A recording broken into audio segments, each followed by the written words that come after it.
Welcome to daily updates. पहली important news है कि छत्तीसगढ़ विधानसभा ने एक एक्ट पास किया है। इसका नाम है Chhattisgarh freedom of religion bill 2026। अभी यह एक्ट बन चुका है। इसमें किसी भी प्रकार का अगर किसी भी प्रकार से रिलीजियस कन्वर्जन होता है तो उसको बैन किया गया है। इसको इन्होंने नॉन बेलेबल और कोग्निजेबल ऑफेंस माना है। और इसमें चाहे डिसीट या छल से, फोर्स से या लालच से या डिजिटल मीन से किसी भी साधनों से अगर रिलीजियस कन्वर्जन होता है तो वो अपराध है और ये नॉन बेलेबल और कोग्निजेबल ऑफेंस है ये। दूसरी इंपॉर्टेंट न्यूज़ है कि इंडिया अब 2026 का जो athletics world indoor athletics championship है उसको होस्ट करेगा। वर्ल्ड इंडोर एथलेटिक्स चैम्पियनशिप 2028 को होस्ट करेगा इंडिया। ये होगा कलिंगा स्टेडियम कॉम्प्लेक्स है भुवनेश्वर उड़ीसा में, वहाँ पे आयोजित होगा 2028 में। तो ये स्पोर्ट्स की दुनिया में भारत के लिए बड़ी छलांग है, बड़ी उपलब्धि है। अभी जो इंडोर इस तरह से जो एक काउंसिल थी वर्ल्ड एथलेटिक्स काउंसिल, इसकी मीटिंग पोलैंड में हुई थी। तो यहाँ पे डिसीजन लिया गया कि इंडिया 2028 में जो इंडोर वर्ल्ड एथलेटिक्स चैम्पियनशिप है उसको होस्ट करेगा इंडिया और ये होगा Kalinga stadium complex in Bhubaneswar.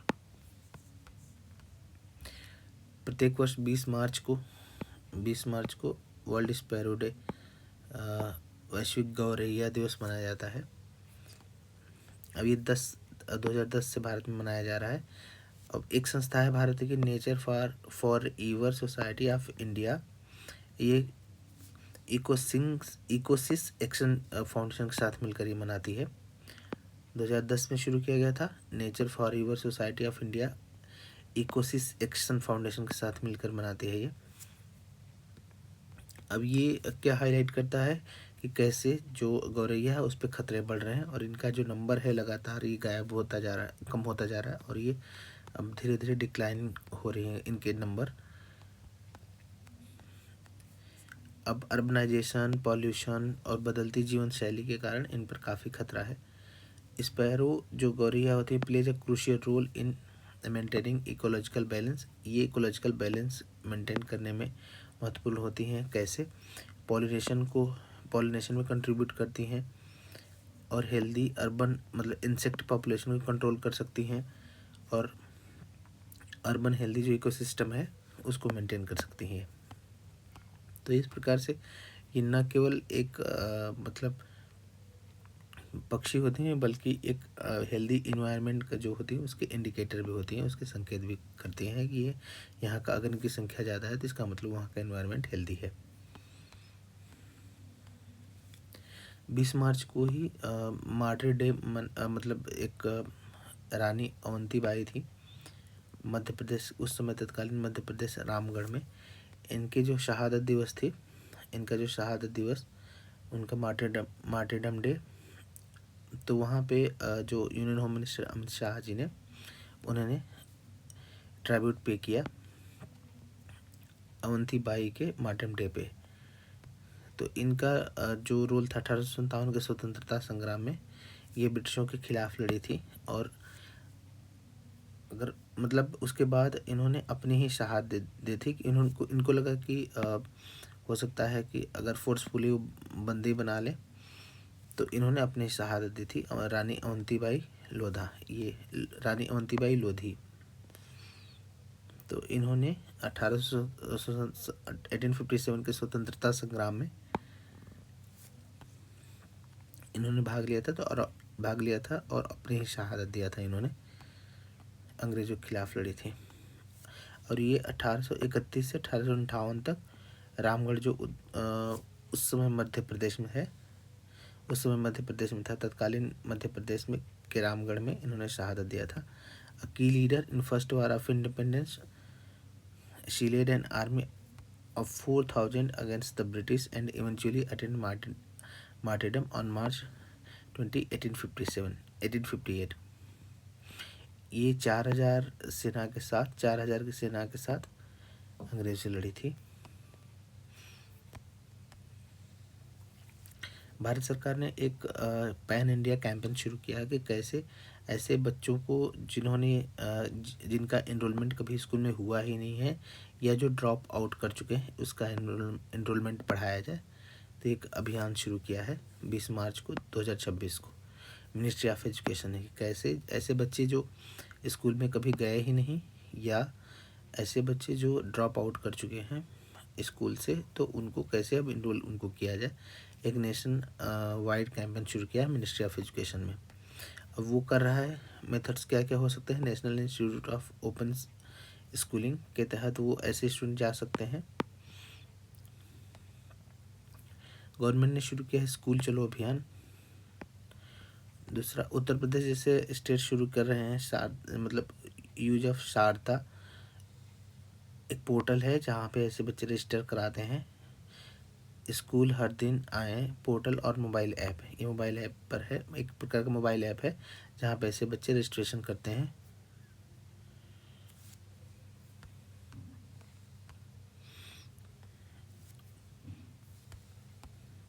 अगली जो न्यूज है, अभी जो एक एक्ट आया था 2025 में, ऑनलाइन गेमिंग एक्ट 2025 वाला था, जो 1 अक्टूबर 2025 से प्रभावित हुआ था। इसके तहत सरकार ने 300 ऐसे वेबसाइट्स और मोबाइल एप्लीकेशन बैन कर दिया है जो इलीगल गैम्बलिंग और बेटिंग को प्रमोट करते थे, जुआ और जो सट्टेबाजी को प्रमोट करते थे, इन्होंने बैन कर दिया है भारत सरकार ने। और ये किया है कि promotion and regulation of online gaming 2025 के तहत। सेटिंग जो मतलब इस तरह के गेमिंग में लगता है, तो पैसा लगता है, चांस लगता है और इनका लॉस भी हो सकता है, तो इसको अपराध की श्रेणी में रखा गया है। और ऐसे जो ऐप या ऑनलाइन पोर्टल इस तरह से गेमिंग को प्रमोट करते हैं उनको बैन किया जा रहा है।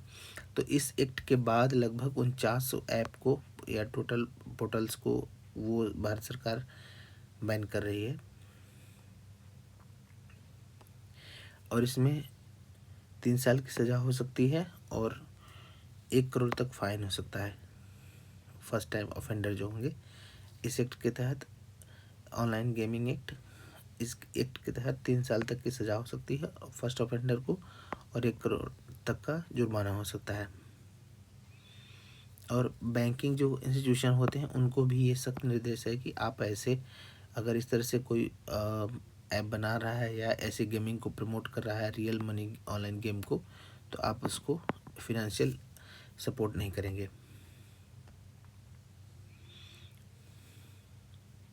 लेकिन अभी ऐसे जो जहाँ पे पैसों का रिस्क नहीं होता और वो सेफली मतलब जहाँ पे स्किल इन्वॉल्व होती है, तो ऐसे अभी भी प्लेटफॉर्म रन कर रहे हैं, तो इससे कोई दिक्कत नहीं। लेकिन जहाँ पे मतलब एक प्रकार से पैसे लग रहे हैं और नुकसान हो सकता है जो स्टेक होते हैं उनका, तो फिर मतलब इस एक्ट के तहत बैन किए गए हैं।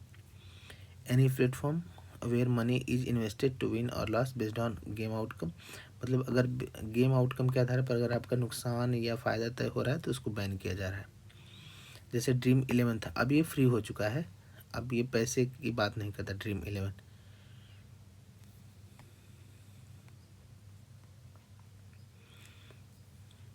अभी एक इम्पोर्टेंट न्यूज़ है कि उत्तर प्रदेश की पहली जियोलॉजिकल हेरिटेज साइट घोषित किया गया है कालिंजर के आसपास की चट्टानों को,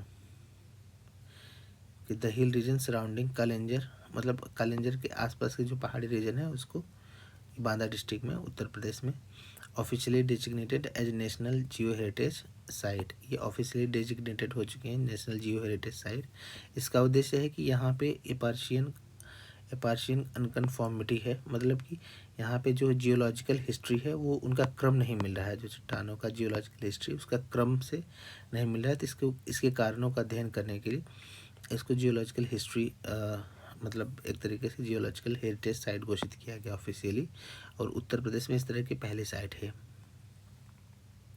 यहाँ की जो चट्टानी संरचना है बुंदेलखंड ग्रेनाइट से बनी है और कैमरू सैंडस्टोन से बनी है लगभग 1.2 बिलियन ईयर्स पहले।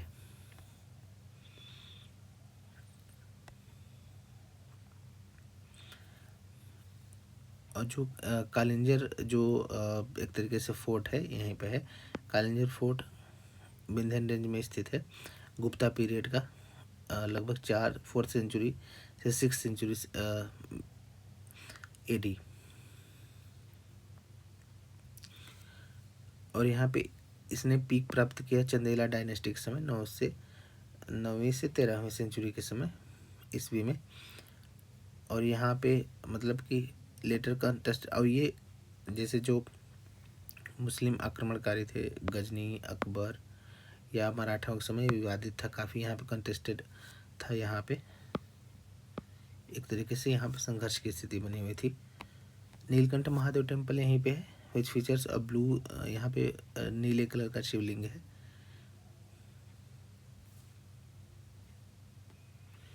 अकॉर्डिंग टू मतलब एक तरीके से ऐसा कहा जाता है कि यहाँ पे जो विषपान करने के बाद भगवान शिव यहीं आए थे, यहीं विश्राम किए थे विषपान करने के बाद। तो नीलकंठ महादेव मंदिर यहीं पे है।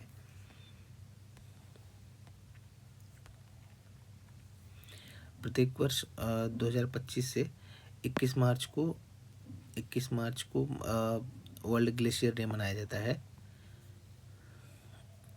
Established by the United general assembly, 2022 में यूनाइटेड जनरल असेंबली ने इसको मान्यता दे दिया था। इसका उद्देश्य है कि aims to raise global awareness about the critical role of glaciers. जो भी ग्लेशियर के क्रिटिकल रोल हैं जीवन सुरक्षा में या जल प्रदान करने में, एक तरीके से उसको लेकर अवेयरनेस फैलाना है इसका उद्देश्य।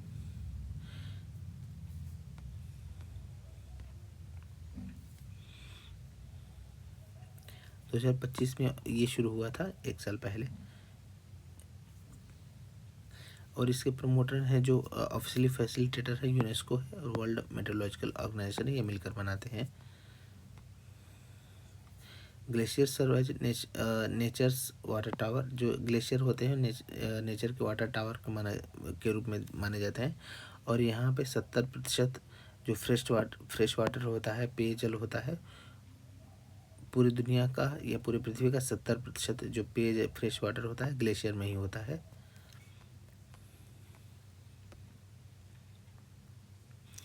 इसके बाद 22 मार्च को मनाया जाता है विश्व जल दिवस। मतलब एक दिन बाद ही, ग्लेशियर डे के एक दिन बाद ही मनाया जाता है विश्व जल दिवस 22 मार्च को।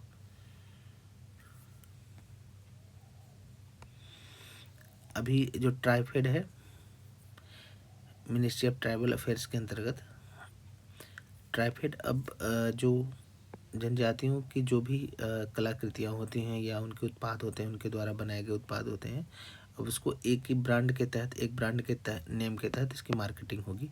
रिसा टाइमलेस ट्राइबल ब्रांड होगा ये, रिसा नाम से, रिसा टाइमलेस ट्राइबल ब्रांड। अब जो भी उनके उत्पाद होते हैं जनजातियों के, तो वो इसी नाम से बिकेंगे, चाहे वो एम्ब्रॉयडरी हो, हैंडीक्राफ्ट्स हो, कोई टेक्सटाइल प्रोडक्ट हो, अब ये इसी नाम से बिकेंगे। इसके पहले फेज में 10 क्लस्टर कवर्स होंगे, इंक्लूड 5 ट्राइबल वीवर्स मतलब वेब्स और 2 एम्ब्रॉयडरी के, मतलब 5 एक तरीके से 10 प्रकार के क्राफ्ट कवर होंगे पहले वाले फेज में इसके। जैसे इरी सिल्क हो गया, पश्मीना लद्दाख में हो गया, हैंडीक्राफ्ट जैसे लॉन्गपी पोट्री मणिपुर में, और तुरटुक ब्रास कैटली लद्दाख में, और डोकरा आर्ट छत्तीसगढ़ में। तो इनके जो प्रोडक्ट होते हैं जो परंपरागत रूप से जो ट्रेडिशनली बहुत रिच होते हैं, तो इनको भी मार्केटिंग मिल सकेगी, ब्रांडिंग हो सकेगी ठीक से। तो जो ट्राइबल मिनिस्ट्री है, ट्राइबल मिनिस्ट्री के तहत ट्राइफेड आता है, और ये ब्रांडिंग करेगा निरसा नाम से जो ट्राइबल प्रोडक्ट हैं उनके। तो ये इम्पोर्टेंट न्यूज़ थी।